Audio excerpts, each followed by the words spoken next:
Hundreds of residents living in Baramura Champa Gaon Sabha area under the Belbari R.D block are facing a severe drinking water crisis, forcing women and children to trek a long distances daily in search of clean water.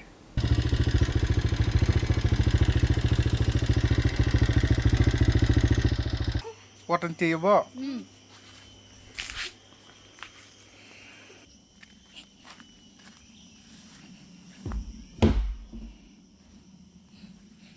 Frustrated by prolonged administrative apathy, the affected villagers came forward on Saturday to voice their grievances to the media, making a desperate appeal to the state government and the Water Resource Department for an immediate and permanent solution. Local residents revealed that the natural water sources in this hilly terrain have completely dried up, leaving them entirely dependent on government water tankers.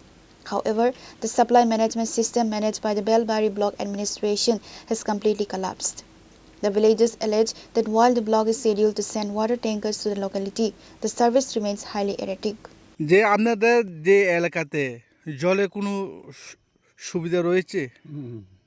না, যত সুবিধা নাই তো দেখে নাই গাড়ি দিয়ে আনিয়ে খাই। এটা কি গাড়ি দিয়ে যেটা আপনারা জলগুলো দিতেছেন প্রতিদিন পাইতেছেন? প্রতিদিন পাইছে না তো, মাঝে মাঝে একদিন আইসে না, 2 দিন আইসে না, সপ্তাহের মধ্যে একবার 2বার আইয়ে। তারপরে এক সপ্তাহের মধ্যে যদি একবার 2বার যদি দেয়, আপনারা কি এই জল দিয়ে কি কাজ করা যায়? তারা জল না দিয়ে আমি একদম নাই। 2 দিন 3 দিন হয়েছে জল অভাব। 2-3 দিন হয়েছে এখনই জলের অভাব রয়েছে আর আপনারা? হ্যাঁ, এখন তো আজকাল তো আইসে না, এখন তো কম আপনারা।